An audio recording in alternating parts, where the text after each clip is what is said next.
Hi, vegan bankers in the wire, and we continue to talk about money. It's always good time to talk about money. This is a new episode in this series about shares and how to analyze. Let's have a look.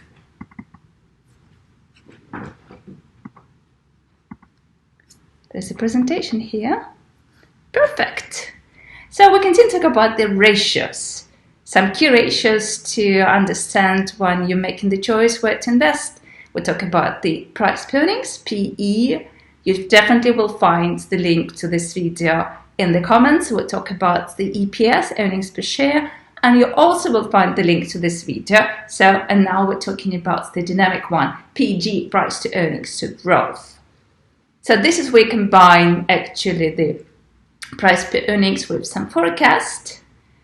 And we'll see, is the share maybe undervalued or overvalued given the earnings growth. The formula, it's very simple. It's actually two key ingredients. We talk about this already. It's PE, price to the earnings per share, divided by the EPS growth, so the growth of the earnings. Definitely we'll be interested to have a look in the earnings growth in the future. We have to get somehow it's evaluated. We can estimate the value we can estimate the growth based on the historical value, historical growth, or use other estimations to look in the future. So we'll talk again about this. So yes, definitely as the PE ratio and EPS ratio is here, it's defined. But let's have a look how it's related with the earnings growth. So here I use the historical method. We can compare. Definitely you can also find on the page or in some other data the analyst estimation of the future earnings growth. It's maybe 1 year, 2 year, 3 year, or 5 year. Probably 5 year is the tenor, which is going to be the maximum one. It's more than 5 years to forecast. Maybe representing. So here is the earnings per share I took from the financials of the company. It's diluted one in 2018, 2017, and it's very low. It's just 4.4%. How I calculated it? I deducted 2018 minus 2017 earnings per share and divided over the earnings per share 2017. It's really very low. Okay, compared with inflation, but still it's low.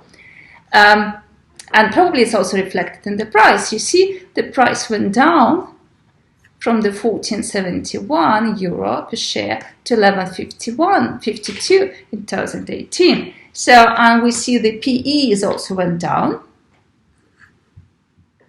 from 32.7 2017 to 24.5, still higher than the average. So, and this is our ratio.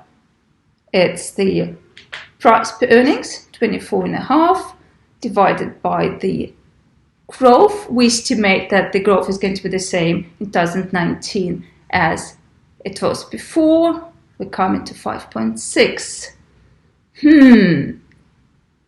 Is it what to feel about this ratio? Okay, let's compare with the another company from the industry, 3M company. We'll talk about it in some other videos. It's approximately it's the same size, it's approximately the same industry. It's waste. It's the water management as well, equipment. So it's indoors because the company is trading in New York Stock Exchange. So we see the growth is a little bit better, 12%.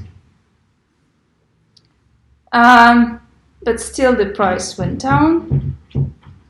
And here as well, the PE we find out is through the 19, but if we compare here, it's still lower than this one. Then probably we can consider that the 3M company is more undervalued than the Suez.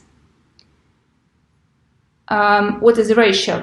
The ratio is, the PEG ratio is much more closer to the 1, so it's 1.6.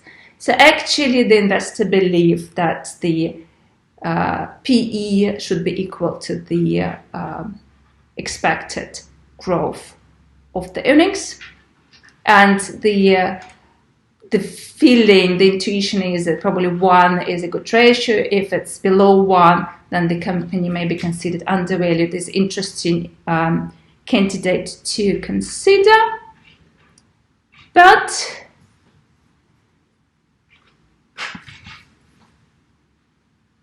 this ratio is very helpful to see how the company is developing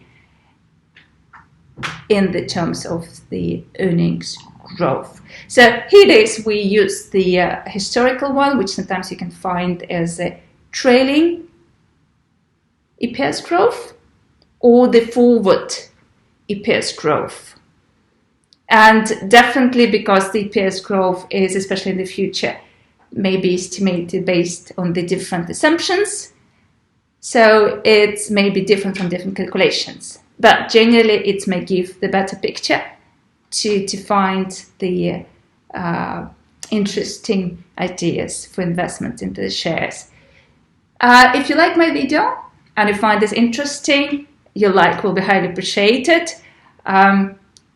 We continue to talk about the shares and other instruments and how to analyze it in the future. Please subscribe if you don't like to keep on track, you don't like to miss any interesting information about it, and more about the green finance, more about the sustainability finance, you can read in my blog magicgreenkitchen.com. And also I invite you to join to come to my kitchen and to try the delicious recipes, plant-based, on the Magic Green Kitchen as well. You can find also super recipes for the New Year celebrative meals.